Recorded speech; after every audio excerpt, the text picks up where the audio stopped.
Saudari-saudaraku yang terkasih, bacaan yang kita dengarkan hari ini, bacaan Injil menyambung bacaan Injil yang kita dengarkan kemarin.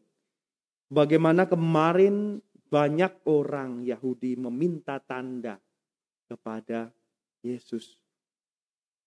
Dan atas angkatan yang meminta tanda itu, Yesus berkata, ya tidak akan diberi tanda lagi.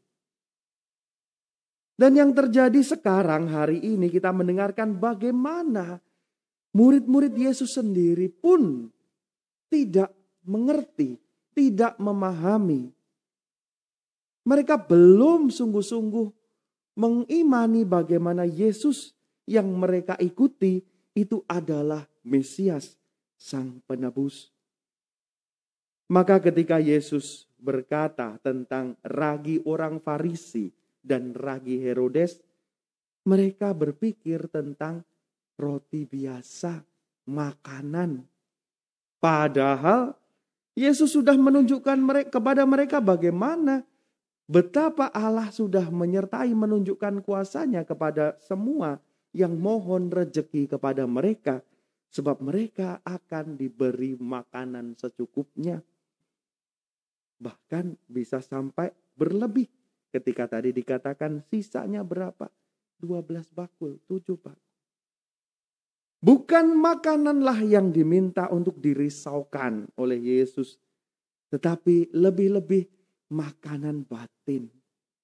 Makanan batin yang di sini adalah bagaimana ragi orang Farisi dan ragi Herodes, yakni kemunafikan, yakni kedengkian, itu merasuk ke dalam hati mereka.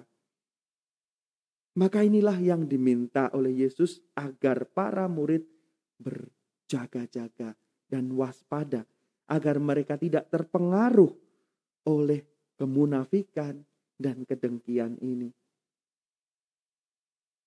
Saudara-saudariku yang terkasih, kita sekalian pun murid-murid Yesus, kerap kali kita juga mengalami apa yang dirasakan oleh para murid-murid.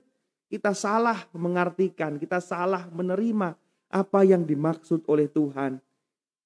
Kerap kali kita hanya memikirkan hal-hal yang permukaan saja, tetapi hal yang lebih penting kerap kita abaikan. Maka saudari-saudaraku yang terkasih, hari ini Injil mengingatkan kepada kita untuk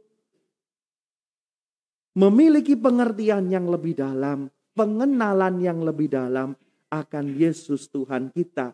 Agar kita tidak seperti para murid yang dikatakan hatinya sudah begitu degil karena hanya disibukkan dengan urusan-urusan duniawi semata. Tapi mereka kurang mau masuk lebih dalam untuk menemukan hal-hal yang penting bagi keselamatan jiwa mereka. Bacaan pertama pun mengingatkan kita untuk selalu waspada bagaimana perkenanan Tuhanlah yang penting. Karena Tuhan berkenan atas Nuh dan keluarganya, maka Tuhan menyelamatkan mereka dari murka, dari kemarahannya. Ini disimbolkan dalam gereja kita sebagai peristiwa baptisan, di mana keselamatan itu ditujukan bagi orang-orang yang mau menyerahkan diri, taat memberikan diri kepada Tuhan sebagaimana Nuh. Maka kita sekalian murid-murid Yesus, kita diajak untuk berani dari hari ke hari menjadi pribadi yang semakin berkenan di hadapan Tuhan, agar kita pun semakin layak berlayar di dalam bahtera yang dipimpin oleh Tuhan sendiri. Berkat Allah menyertai kita.